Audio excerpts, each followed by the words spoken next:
Você está diante de um inventário judicial e quer saber qual o melhor momento de realizar o pagamento do ITCMD. Meu nome é Jonatas Albino do Nascimento, eu sou auditor fiscal especialista na fiscalização do ITCMD e hoje vamos conversar sobre o inventário judicial e o ITCMD, certo? Eu vou levar você aqui por um caminho que inicia na hipótese mais fácil e chega na hipótese mais complexa, certo? Inicialmente eu já te adianto que eu vou colocar aqui algumas informações que muito provavelmente vão te assustar, porque o ITCMD, infelizmente, ele é abordado por aí ainda com muito desconhecimento, com muita confusão, tá? Então, prepare-se para tomar alguns sustos aqui, certo? Primeiro vamos ao arrolamento sumário, tá? Quando eu estou diante de um arrolamento sumário, aí já vem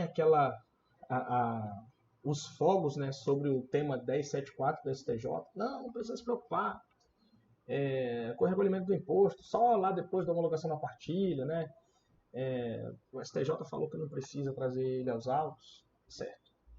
Esse é um tema que está sendo tratado de forma absolutamente imprópria pelo seguinte.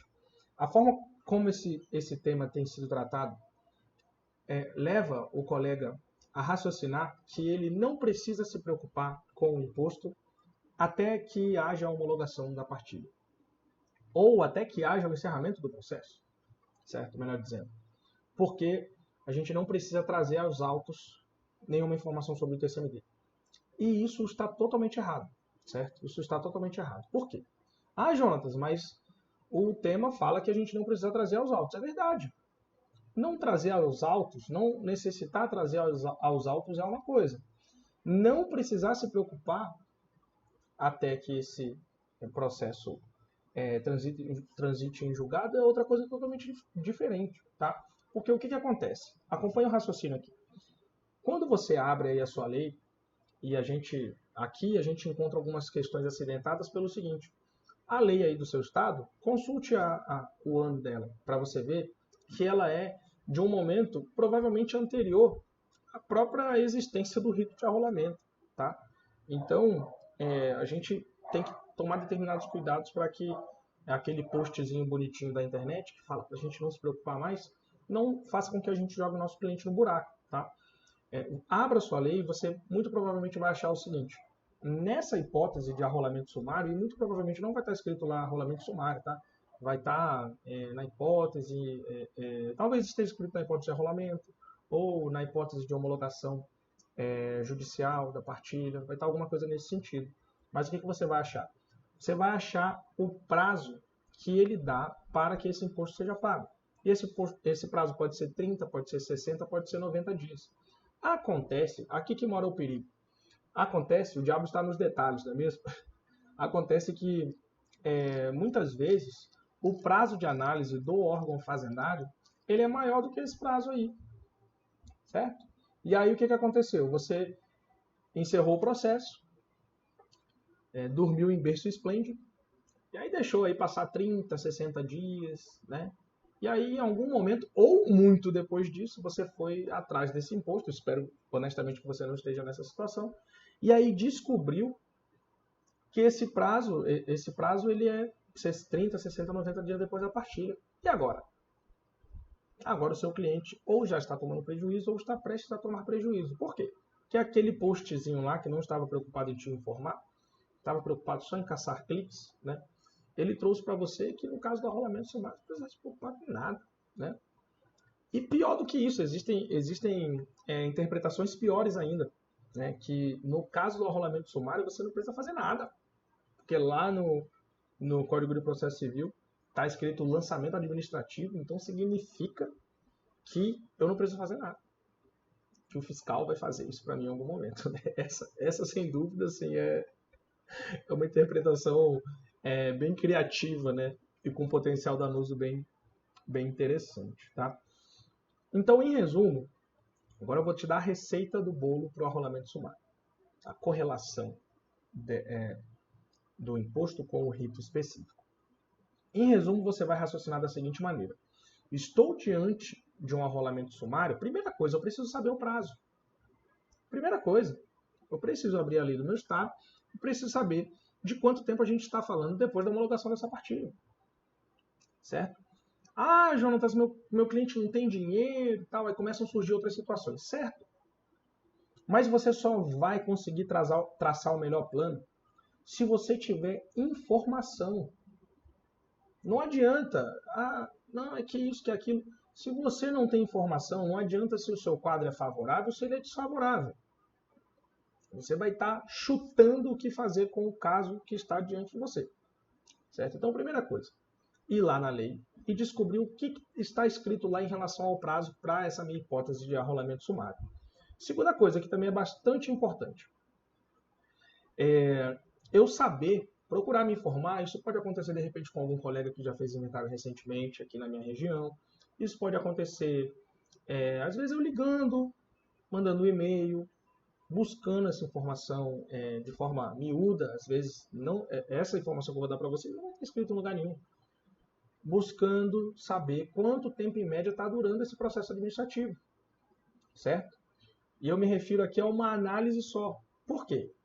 No meu estado, eu consigo já fazer a declaração e já pagar? Consigo. E de repente, se tiver alguma coisa errada, eu vou ser notificado em um momento posterior? Como é que funciona isso? Ou só há liberação da guia para pagamento meses depois que eu faço essa declaração? Percebe? Tudo isso muda.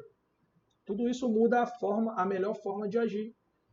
Ah, meu cliente não tem dinheiro agora. Certo, mas aí você apurou que só daqui a 4 meses que essa guia vai sair. Então, entende onde eu quero chegar?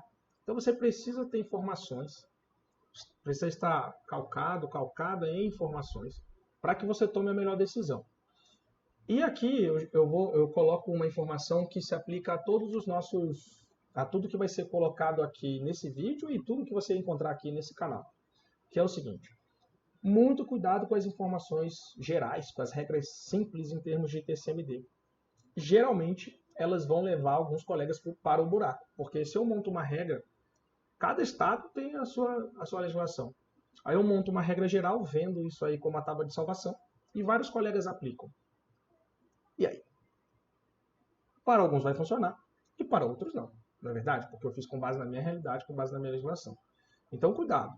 Cuidado com essas regras gerais de não se preocupe com o imposto no caso do arrolamento sumário, o órgão fazendário que vai vir cobrar isso. Essas informações elas tendem a jogar o colega junto, abraçadinho com o seu cliente, num buraco bem fundo.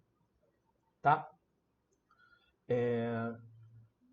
Falei do processo administrativo e tal. O que é importante aqui também? Calculei o tempo. E, claro, não é o único fator. E eu diria até que não é um fator que seja mais importante do que os outros. Mas eu preciso saber se meu cliente tem dinheiro para pagar. Certo? Porque a partir do momento em que eu realizo essa declaração, uma vez que eu estou diante, em regra, de uma declaração causa-mortes, né? Geralmente quando a gente está diante do TCMD, a maioria dos fatos geradores são causa-mortes, eu, em regra, não vou conseguir mais cancelar essa declaração, tá? Porque a morte aconteceu. A morte, ela aconteceu. Então eu não posso depois chegar para o órgão fazendário e falar assim, finge aí que você não viu. A gente entra numa situação funcional aqui, né? Você está indo a um órgão fazendário, está pedindo para que ele cancele um tributo com base em um fato gerador que já aconteceu. Então, em regra, esse cancelamento não vai ser possível. Então, eu preciso considerar o fluxo de caixa, digamos assim, do meu cliente para um pagamento à vista ou para um pagamento parcelado que seja. Preciso considerar, sem dúvida. Tá? Em relação ao arrolamento comum. O que acontece com o arrolamento comum? O arrolamento comum ele ficou aí numa zona cinzenta, né? Porque quando a gente olha para o tema 1074 do STJ, o tema 1074 fez referência apenas ao arrolamento sumário. Tá? Não trouxe o arrolamento comum para ele. E existe uma outra questão, e aí eu já vou um pouquinho no nosso próximo rito, que é o rito específico de inventário. O que acontece no rito de inventário? A gente tem lá um interessado, que é a Procuradoria do Estado, que vai defender os interesses do Estado ali. No caso do inventário, recolhimento do ITCMD. E o que aconteceu com o arrolamento? O arrolamento ele nem foi abarcado pela súmula 1074, e o arrolamento também não está equiparado nesses termos ao rito de inventário. E aí o que acontece? No caso do arrolamento, eu vou ter um colega da mentoria, ele fala em CPC do juiz. Eu acho muito curiosa a expressão e muitas vezes, infelizmente, ela acaba sendo aplicável. Né? Eu vou ter o CPC do juiz. Vai ter juiz que vai me pedir, preste bem atenção nisso aqui, ó. Vai ter juiz que vai me pedir a comprovação do protocolo junto ao órgão fazendário. Certo? O juiz só quer que você traga um documento aqui que mostre que você chegou lá perante o órgão fazendário e falou assim, olha, eu tenho um imposto a pagar. Um protocolo. Vai ter juiz que pede o protocolo, uma prova de protocolo e a prova de pagamento. Certo? Você chegou lá, protocolou, emitiu uma guia, enfim, fez o pagamento. E vai ter juiz que vai pedir a prova do protocolo, a prova do pagamento e a prova da concordância do órgão fazendário com este pagamento.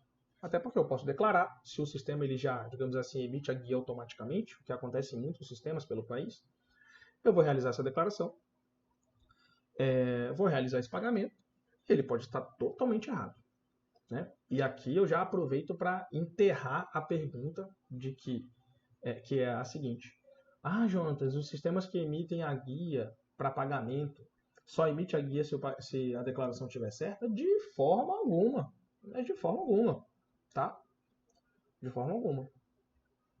Muitas vezes, se o usuário não sabe o que está fazendo, a guia vai sair errada. Certo? Claro que o sistema ele é parametrizado para diminuir a incidência de erros. Isso é verdade. Então, se você cometer um erro crasso de pegar uma determinada propriedade e vai dividir entre 3 pessoas, aí você coloca 25% para uma, 25% para outra e cadê o resto da propriedade? O sistema muito provavelmente não vai deixar você prosseguir. Tá?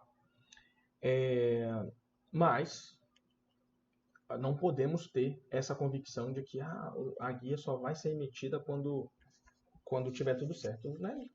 Infelizmente, eu acho que nossos netos não verão isso acontecer. Tá? Tantas e tantas notas devolutivas surgem justamente porque os advogados negligenciam essa parte do inventário. Uma parte importantíssima, diga-se de passagem. Né?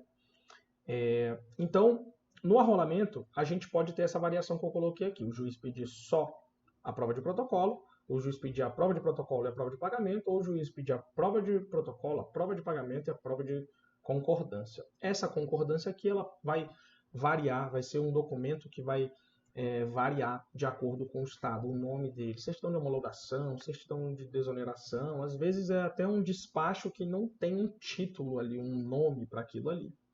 Tá? Então, a gente vai ter essa variação. Cuidados práticos aqui. Eu preciso ter uma atenção com aquilo que eu falei em relação ao prazo. Porque eu conheço o juiz, eu sei como o juiz vai se comportar. O ideal do especialista na área é ele começar a mapear. Na minha cidade o órgão fazendário dura X, na minha cidade, óbvio que eu sei que em cidades grandes não dá para fazer isso, mas há muitas cidades em que isso é factível. Na minha cidade, é uma vara só de sucessões, é 1, 2, 3, como é que cada um se comporta? Então, o especialista ele precisa ir adquirindo esse lastro com o passar do tempo, porque para os demais casos, quando isso não for mais uma incógnita, ele vai ter mais elementos para traçar uma determinada estratégia, certo? Então, isso aqui precisa, com o passar do tempo, virar conhecimento, tá? Um conhecimento essencialmente prático, né? Eu tenho certeza que vocês percebem. E, como eu falava, no caso do arrolamento comum, a gente precisa ter em mente também essas questões. Sei como o juiz vai se comportar? Não sei. Então eu vou esperar o juiz me pedir protocolo, pagamento e homologação, né, e concordância do órgão fazendário para eu ir atrás? Eu vou esperar? Por que eu vou esperar? Por que eu não corro atrás antes? Certo? Então, óbvio, não estou ignorando outras questões. Jonas, mas aí meu cliente não tem dinheiro, certo? Então ele vai ter que arrumar.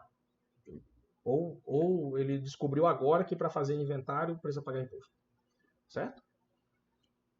Então, muitas vezes, né, a gente está diante de muitos inventários judiciais que não andam por incompetência do profissional que está conduzindo. Entenda-se, o profissional que conduz o inventário não é o juiz, tá? É o advogado. Então, muitas vezes a incompetência do profissional, aí se você chega na hora de pagar o imposto, o cliente não tem dinheiro, esse profissional faz o quê? Tem muito o que fazer, né? Você pode pensar numa alienação de bem, pode pensar um parcelamento, né? Mas, enfim, é um problema que precisa ser resolvido. Tá? Então, considerem essa questão e, se for o caso, não, minha situação está delicada, eu não consigo declarar e tal, isso e aquilo, meu cliente está quebrado, dá uma ligadinha na vara, vê como é que o juiz entende a questão. Às vezes o juiz equipara na interpretação dele lá, CPC do juiz, né? Ele equipara lá na vara dele o arrolamento comum ao arrolamento sumário e a vida vai seguir exatamente dessa forma na vara dele. Tá? A gente vê isso acontecendo também. O juiz vai, arrolamento aqui é tudo igual. E no arrolamento comum ele toca para frente, não quer saber de imposto, homologa e vida que segue. Certo? Ok, vamos agora ao inventário judicial, rito de inventário, rito específico de inventário. O que acontece no rito específico de inventário? Sabe esses 3 pontos que eu coloquei aqui? Protocolo, pagamento e concordância da Fazenda Pública. Ele, em regra, vai ser necessário, certo? E já vamos terminar de entender. Lembra que eu falei de que, no caso do inventário judicial, a gente tem uma participação de um órgão representante do Estado para defender os interesses aqui, que é o pagamento do imposto? Pois é esse órgão que vai vir exigir esses 3 pontos que eu coloquei. Tá? Falando nisso, se você chegou até aqui, se eu estou te ajudando, clica aqui, tá? Clica no joinha aqui para ajudar a gente, se inscreve no canal. Aqui você já deve estar percebendo, é o único canal da internet que tem informação sobre inventário e TCMD nesse nível de detalhe. Então é legal você estar por dentro, tá? E tem um grupo também, um grupo aberto que você pode fazer parte. Então eu vou colocar aqui o link aqui embaixo. É só você clicar, que lá eu mando informações diariamente sobre inventário também, sobre TCMD, é bem legal para quem atua na área. Tá? Como eu falava, do arrolamento do rito de inventário, em que a gente tem a procuradoria se fazendo representar lá. Tá? E aí o que acontece? Você tem um rito mais detalhado, né? Aqui extrapola o objetivo do nosso encontro hoje, entrar nos detalhes processuais, e em algum momento esse imposto vai precisar pago para que esse inventário ande. Essa é a regra geral. Tá? Jonatas, mas e se não pagar? Se um dos clientes não tem como pagar e tal? Isso é uma outra questão, a gente vai abordar num outro vídeo. Tá? Lá dentro da nossa mentoria, nós temos hoje a maior mentoria em inventários do país. Tratamos dos mais diversos casos, níveis altíssimos de complexidade e né, conseguimos ir no detalhe aqui. Né? Infelizmente foge a oportunidade de hoje. Mas o que acontece? No rito de inventário, eu vou ter um imposto que precisa ser pago para que esse inventário avance depois de uma determinada fase. Certo? O que vai acontecer? Eu vou vir andando, tal. Quando chegar um determinado momento que tiver tudo ali meio que azeitado, né?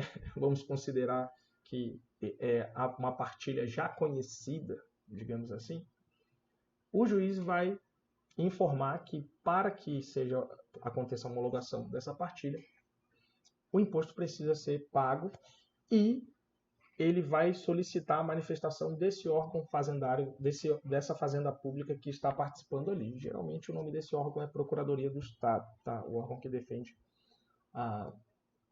os interesses do Estado no inventário.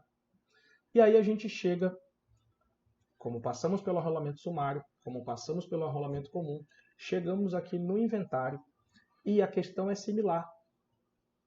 Chegamos na seguinte pergunta: eu vou esperar o juiz pedir para iniciar esse processo administrativo? Para que eu vou esperar? Certo? Quanto tempo isso vai demorar? A depender da quantidade de bens que vão ser analisados, a depender do meu conhecimento da forma correta de declarar esses bens, certo? Porque muitos processos administrativos atrasam por puro desconhecimento do advogado, certo? Preciso ser honesto com vocês. Então, eu vou esperar o juiz pedir esse imposto pago para que esse órgão da Fazenda Pública possa concordar, certo? Então, a essa altura do vídeo, vocês já têm uma informação melhor do que isso. Então, a gente volta àquelas questões. Tempo de processamento, né? Tudo isso. Agora, Já que eu preciso que essa concordância venha aos autos, o que é importante eu considerar aqui também? Eu vou realizar a declaração perante um órgão, preste atenção nisso. Eu vou realizar a declaração perante um órgão e é outro órgão que está atuando aqui, certo? Perceberam? Geralmente eu vou realizar a declaração perante um órgão que se chama Secretaria da Fazenda, em Minas se chama CEF, no Pará se chama CEFA, varia de estado para estado. Só que nos autos vai estar um outro órgão, normalmente a Procuradoria do Estado. E aí eu ainda tenho que ter esse fluxo, porque o que acontece? Essa Procuradoria do Estado que atua no processo, ela vai se manifestar concordando ou não com o recolhimento, com a declaração de recolhimento de imposto que eu fiz, com base na opinião desse outro órgão, certo? Então essa informação ainda precisa circular entre esses dois órgãos para vir aos autos, tá? Então tem tudo isso. Tudo isso eu tenho que considerar. No caso do rito de inventário, vocês já viram, o rito de inventário ele é um rito mais detalhado, inclusive quando a gente olha para o trato do imposto, né? Inclusive quando a gente olha para o trato do imposto. Aqui a gente tem alguém que vai se manifestar em relação a esse imposto. Nos outros dois, a gente não vai ter isso, né? A gente ainda encontra alguns arrolamentos comuns, que às vezes o juiz trata igual ao arrolamento sumário, e às vezes o juiz chama a procuradoria para participar do arrolamento comum. Normalmente a procuradoria diz que não tem interesse na causa e às vezes a procuradoria participa. Então, assim, eu estou passando para vocês aqui um desenho do que acontece na imensa maioria das hipóteses, mas a gente encontra situações diferentes, tá? Né? O Brasilzão é grande, a gente vê coisas diferentes acontecendo, tá? E aí, acontecendo aí os 3 pontos, né? Declaração, protocolo, que já é a declaração em si, né? Normalmente, o pagamento e a concordância do órgão fazendário. Aí o órgão fazendário comunica a esse órgão que representa o Estado na demanda judicial e esse órgão também concorda seguindo essa manifestação desse órgão fazendário, tá? Se você chegou até aqui, com certeza você quer mais informações sobre o tema. Eu vou colocar um outro vídeo aqui em que eu falo também sobre a partir de uma outra ótica sobre o pagamento do imposto também, para você poder entender melhor o pagamento do imposto, se localizar melhor, tá? Hoje, sem dúvida absolutamente nenhuma, o erro mais cometido nessa área é o pagamento a mais de imposto, sem dúvida nenhuma, tá? Eu sempre digo isso, né? Estou em busca aí de um colega que foi notificada a pagar menos imposto. Por que isso não acontece? Porque o fiscal não está lá para fazer o seu trabalho. O fiscal está lá para fazer o dele, que é o quê? Cobrar parâmetros mínimos.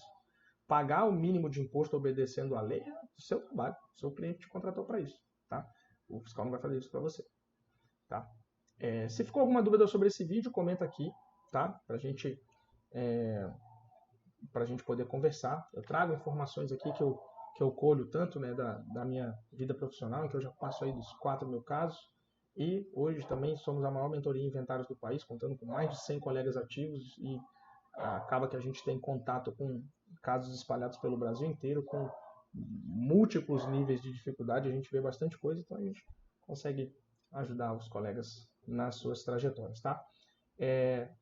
Clica aqui nesse vídeo, deixa o joinha se eu conseguir te ajudar, se inscreve no canal também para a gente poder se encontrar outras vezes, e o meu canal principal é o Instagram, jonatas.albino, _ no final. Lá a gente conversa todos os dias sobre inventário, sobre problemas nessa área, problemas e obviamente suas respectivas soluções para que os colegas possam seguir por essa área de inventários, que é bastante injustiçada, né? Não adianta os colegas quererem atuar numa área sem conhecimento para tal, e fatalmente os resultados não serão interessantes. E aí não é porque a área ela é acidentada, é porque existem profissionais que estão atuando de forma indevida nela. Então, vamos estudar para que possamos mudar essa regra. Beleza, pessoal? Por enquanto é isso. Um abraço e até a próxima oportunidade.